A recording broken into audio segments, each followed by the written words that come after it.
Hello everyone and welcome back to the Duchess of Unicorn YouTube channel. Thank you again for taking a moment out of your day to come over and check out these videos. I appreciate you.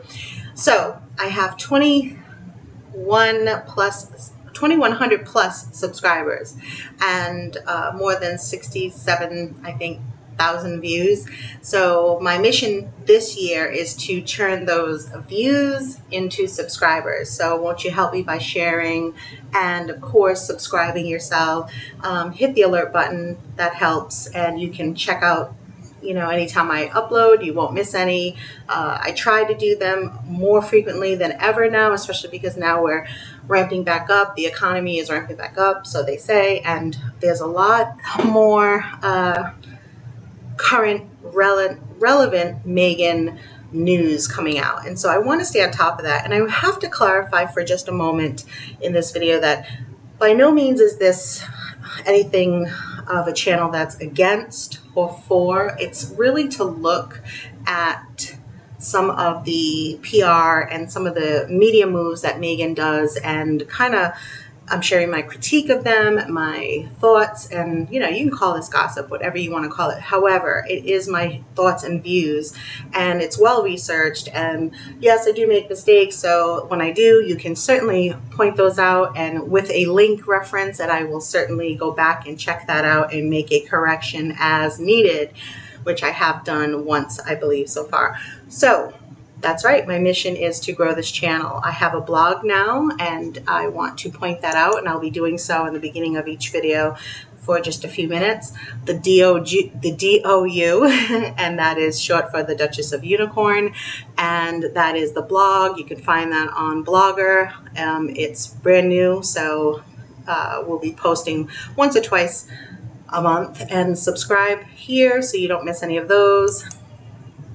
I also have an Instagram. It is going to be growing because I'm going to be doing more with it. Like today, I'll be posting a few things, so you can look for that later in the day. And tomorrow, I'm going to do a lot more on Instagram, potentially Friday, Saturday, and Sunday. So I am Duchess Unicorn on Instagram. Go ahead and be my buddy there. I'd love to see you there, and let us laugh. Okay. And let's go right into yesterday's video. So a day ago, I made a video and uploaded it. Meghan finally commented, and I got a lot of flack for that. Like, oh, you're such a sucker. You fell for her acting, saying that I thought she had been speaking from a more centered area of pain. And I believe that pain has to do with her mother being ridiculed and her looking like she was like the help, or maybe that's in Meghan's projected memory. That's for her and her therapist. But maybe some of that pain from hearing her mother being scrutinized because of the tone of her skin, the color of her skin, has affected Meghan in many, many negative ways, which shows in her overall character. And so this channel kind of centers on that stuff and kind of expounds, on that stuff. There's other things that we talk about, because now I am going to be speaking on celebrity, royalty, pop life, and alt news. But right now, we're going to go ahead and stay with the focus of Meghan and do mostly that, because she gives us a lot of material, people, doesn't she? And so I want to just kind of go into today's topic, which is kind of an offshoot of yesterday's, which is Meghan finally commented on the whole situation in the United States and all over the world. It seemed to go has gone global, and that's kind of a problem, because really it is a problem. Racism is a problem, and I think it'll always be here. I don't care what anybody says. What we're going to do is we're going to get people to shut their mouths about it, but we're not going to necessarily change their minds. You will change some people's minds, but really, is it going to be changing their mind from an honest perspective, from a certain situation that makes sense to them in their lives, that impacts them, or are we going to use an agenda and try to force people to change their mind when it's really not? It's called brainwashing. So we have to decide which route we want to take. Do we want to shove it down people's face and make them conform, or do we want to show them the lesson in how beautiful it is not to look at people and judge by race, judgment by race? We want to have it be authentic always. So today, let's go to, and you know the description is in, the full description is always going to be in the description box below, the disclaimer, and that states that this is for entertainment and this is my sole opinion and I'm sharing with you. It's commentary, it's criticism, it's kudos, it's whatever I feel that I really think I'm compelled to share with you, and I hope that you'll comment, and I appreciate the time you take to comment as well. Meghan Markle and Prince Harry reportedly want to play a role in Black Lives Matter. Well, okay, so she found something that makes sense. And I wonder why it didn't make sense continually, all the time, every time. And why, a year ago it was about women and feminism. And now we don't hear anything about feminism, but we're hearing more now it has to be Black Lives Matter. And now that's just opening a whole big door, Pandora's box. So let's look at how we always hear from Meghan and we never hear from Prince Harry, but Meghan Markle and Prince Harry reportedly want to play a role in Black Lives Matter. I have a lot of thoughts on this. Meghan Markle and Prince Harry are actively looking for ways to contribute to Black Lives Matter movement. According to People, again, Meghan's bitch media, Prince Harry are actively looking for ways, Meghan Markle and Prince Harry are actively looking for ways to contribute to Black Lives Matter. The Sussexes have been talking to leaders in the Black community. Well, who are the leaders? Because I'd love to know. Since George Floyd was killed by a police officer. And I hate to keep reiterating that whole sentence. You'll hear that forever for the next whatever. And not that it doesn't matter, but what we've done is we've taken an incident and used it as a soapbox, and we used it as a stepping stone, and we're forgetting who George Floyd is. We're not honoring who he is or who he was or what he stood for or if he stood for anything. We're just talking about what happened, and we're taking it to expound upon bigger and more atrocious things that are going to be happening or are happening or have happened, plus what happened to him. They are holding calls within the community leaders and organizations, but are doing that privately as they continue to see how they can play a role. So they plan on playing some type of role. Of course they do. It's Black Lives Matter, after all. But they also want to learn and talk about it like the rest of us. Meghan, quote, felt compelled to directly address what's happening in the country right now around the situation, as well as what's been happening over many, many years and many, many generations of countless other Black Americans. A spokesperson for the Duchess explained. Now, I find it funny, I think someone needs to start saying these quote-unquote spokespeople need to show themselves. So when you go to an event and there's a spokesmodel, you can see the model, you know that she's a model, you know that her job is to make the car or the product look good. And when you see a spokesperson for a company, that person's usually someone that is well-versed in speaking on public engagements. So why then, when we have these news media outlets or these outlets, because Marie Claire is not a news outlet, it's a magazine. I thought it was for fashion and for celebrity, and I know it is. And People, they're not a news publication, so whatever. But when these people use spokesperson, I feel like that's to hide the person that's directly telling you, which is it Meghan? So I kind of don't take it, and take it with a grain of salt, but we're sick and tired of it, and we need somebody to have some type of accountability for who these spokespersons are. And, that's a long, bumpy road. But Omid Scobie, Meghan's other bitch, is her publicity bitch, is basically, saying that, reiterating what she said, and also, again, putting it out there for his fan base. So he's got her fan base, his fan base. He gets more fans from it, and then she gets more fans from him if they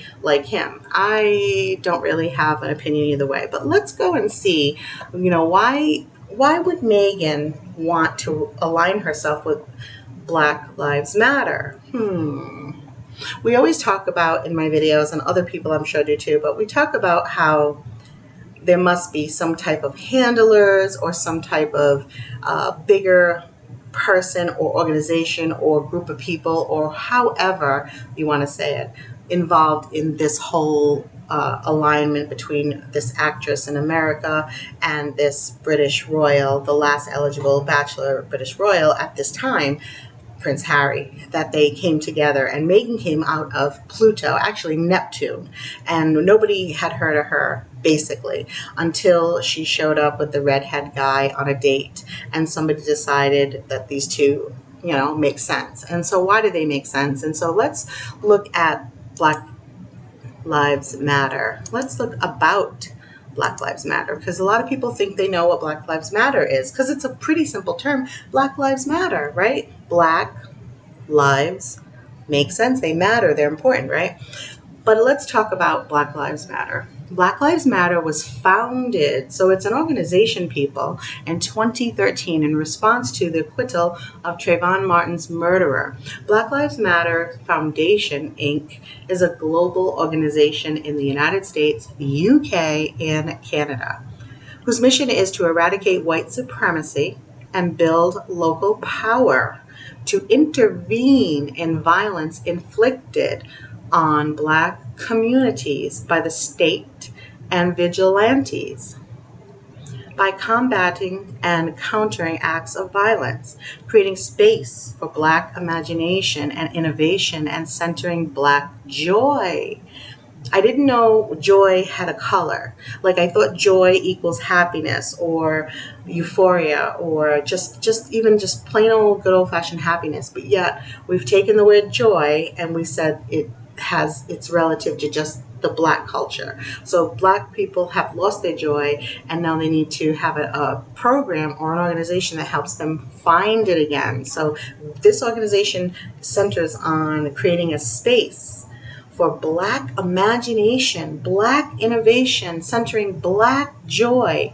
We are winning immediate improvements in our lives. Now, it's kind of insulting that the Black culture, couldn't find joy, couldn't find or work their Black imagination or innovation without this agency, and struggle to do so without Black Lives Matter. So I find that very interesting. And they are expansive. We are a collective of liberators who believe in the inclusive and spacious movement. We affirm the lives of Black, queer, trans folk, disabled folk, undocumented folk, folk with records, women. Let me tell you, they do it all if you're Black. We are working for a world where Black lives are no longer systematically targeted for demise. I can understand that and agree with that. We affirm our humanity, because there's also just Black humanity. Okay, so some people might not like that. I'm not in love with the concept of taking something that should say all lives matter, and we should all be working as a group to help whatever demographic is feeling suppressed. Not just have an organization that just is interested in Black causes or again, to eradicate white supremacy. Now, when we look at white supremacists, we see that we have the Ku Klux Klan, and we have the Aryan Nation, and all these other chapters of all these other groups. Black Lives Matter is the same. It has chapters, and it is more focused on the Black communities across the world, and those who are oppressed and are supposedly feeling oppressed and who feel their lives need to matter. Now, that's why I find that very interesting, because if we took the KKK or we took the Aryan Nation and we said, well, how dare them create an organization that just helps their people, then they're racist and whoever's looking at them is not. Well, that doesn't make any sense, because Black Lives Matters would be exactly the same type of organization, basically, in a simplistic form, would be the same type of organization, because it centers around Black joy, Black imagination, Black innovation, and that is making race a part of those other things. So that's what Meghan Markle and Prince Harry, which we haven't heard a word from Prince Harry, want to take on as Black Lives Matter. Okay, that's very interesting. Very interesting, considering Meghan on her resume, again, says that she was Caucasian. Okay, Meghan does not ever come out of the house without a curl in her hair. Okay, so her natural curls are not allowed to be shown. So I see a lot of Europeanization of Meghan Markle and how she wants to align herself. All right, let's move on. So when we think about who's behind these organizations like Black Lives Matter, and we look at who could be behind, because we all are suspicious who exactly orchestrated this Meghan Markle and Prince Harry thing. Who could have been? Well, this could be a group of people. We think of Oprah, we think of, Gail, we think of a lot of different people. We think of people that we don't even know, even the small people like Jessica Maroney, just people like Marcus Anna. We think about people who could have helped her trip and fall in front of Prince Harry's path. And so, did we think about what other bigger, more important, more elite type people would maybe align themselves quietly but in the background? Well, let's look at, we often have seen this photo here where people said, this is Meghan Markle and this is George Soros. Oh my goodness, how can this be? Well, we see George Soros here with Meghan Markle, which has been said. And this is not Meghan Markle, and this is not George Soros. This is Alex Soros, his son, and this is some model or escort. So we don't even know who this is. And here is another photo of Alex and another Black or African woman. I'm not sure. Here is another photo of Alex Soros and another another ethnic woman. I'll just leave it at that, with George Soros' son. So we see a trend here, but none of these are Meghan Markle. So let's scrap that. But this gentleman, Alex Soros, is the son of multi-billionaire George Soros. Have you heard his name before? If you have, leave it in the comments below. Let's look at how George Soros could possibly play a role in introducing Meghan and Harry together, or certain people together. Let's just look at that, shall we? But we never find a photo of Alex Soros with Meghan Markle. We never find a photo or anything with Meghan and George Soros. We never do that. We can never find that. You can look and look and look. So let's look quickly at George Soros, who is a billionaire. Now he's a Hungarian American. His born name is Swarovski, and if I'm pronouncing that wrong, please forgive me. It's not intentional. That's a hard name. As of February 2018, he had a net worth of $8 billion, having donated more than $32 billion to his philanthropic agency, the Open Society Foundation. Now, I won't go into Open Society Foundation with you, but you can certainly Google that and look into all that political stuff, because I'm going in the political area, because we know that Meghan is also leaning in a political sphere. I don't care what anybody says. It's 100% true. We just have to see this played out, and it's going to be played out in a very, like giving you doses of medicine, small, inoculations of political information and people and things that she'll be kind of going into. And you see it already with Black Lives Matter. Now, we understand that the royal family should not be intertwining themselves with any organization like this, because it's far, it's far left. It's not down the middle. It's certainly one way or another. It's definitive. He was born in Budapest. Soros survived Nazi Germany, occupied Hungary, and immigrated to the United Kingdom. So he has been living in the United Kingdom for many years. That was in 1947. He attended the London School of Economics, graduating with a bachelor's. He eventually got a master's degree in philosophy. Soros began his business career by taking various jobs at merchant banks. So he went into the money, right directly to the money. So that would make sense when he was younger. And then he went to the United States before starting his first hedge fund, Double Eagle. Then the profits from his first hedge furnished the seed money to start Soros Fund Management, his second hedge fund, in 1970. Double Eagle was renamed Quantum Fund and was the principal firm Soros advised. At its founding, Quantum Fund had 12 million in assets under management, and as of 2011, it had 25 billion, the majority of Soros's overall net worth. Soros is also known as the man who broke the Bank of England.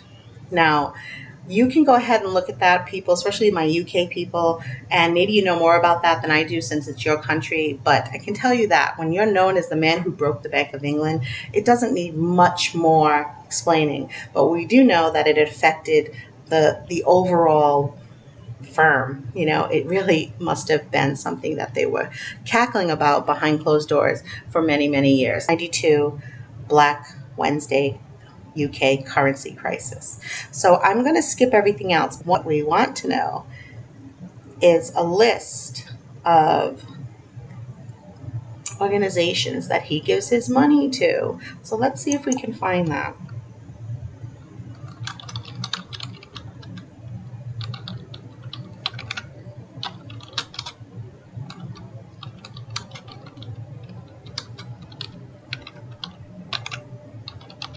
Okay, a list of businesses or organizations, projects that George Soros supports.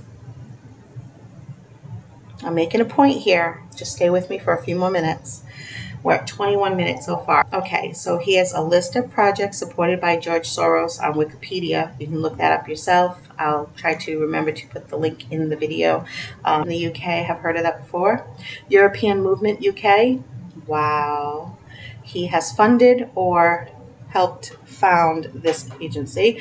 How about Scientists for EU? Wow. This gentleman. Okay. Media Matters for America. It's a left-leaning 501c3 nonprofit agency. Its stated mission is to comprehensively monitor, analyze, and correct conservative misinformation in the U.S. media. American Bridge 21st Century, a liberal American super PAC that supports Democratic candidates and opposes Republican candidates. Democrats. Okay. State-based coalitions to advance progressive policies and increase voter turnout for Democratic parties. You saw that, right? At the bottom it says for Democratic Party candidates. I'll have to do a video on that another time. One Millennium Promise Alliance is a nonprofit organization incorporated under the laws of the state of Delaware, dedicated to ending extreme poverty within our lifetime. Tides Center and Foundation is an American public charity and fiscal sponsor, so it sponsors other organizations. Maybe Archwell will be in there. We'll link up with one of these and take money from it. Working to advance progressive policy in areas such as environment, healthcare, labor, and immigration rights, gay rights, women's rights, and human rights in general. That's all the rights.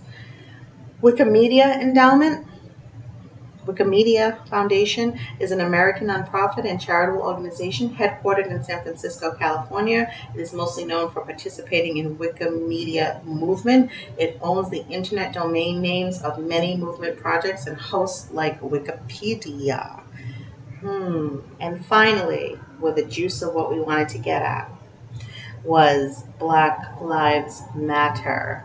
So George Soros on this list has founded or helped all of these. But we want to look at, most importantly, Black Lives Matter. So George Soros is basically, you could say he's behind the funding of Black Lives Matter. He's not the sole person who's funding this organization, because I'm sure there's people on the streets like you and I who are putting $1 or $2 in their coin purse. So again, I want you to look at, it's a political organization that George Soros supports and or has founded or helped to found. Okay, so lastly, I want to end on this particular video. I found it interesting that when we first saw this video, people were like, oh, George Soros and Meghan Markle. And that looks nothing like Meghan Markle. This woman does look nothing like Meghan Markle at all. This is George Soros' son, Alex, and I just want to leave you with his penchant for women of color. But of course, that's not all he's about, but I just think it's a noteworthy thing, and why not just go ahead and put it out there? Here he is again with a bunch of different people I've never heard of or seen, but maybe I just don't recognize them. George Soros again, Alexander Soros again, with some interesting people here. Very, very interesting. So when we think about and we're worried about George Soros, we should look at what endeavors his son is doing.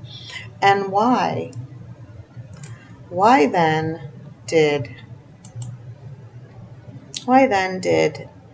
everybody assume that this was George Soros and that this was Meghan Markle?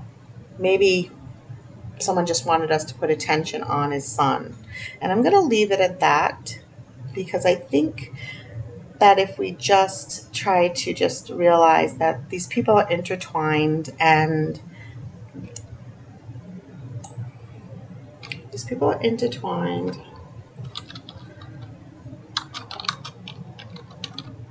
and all owe each other favors. And you mostly owe the favors to the person, on all honesty, who has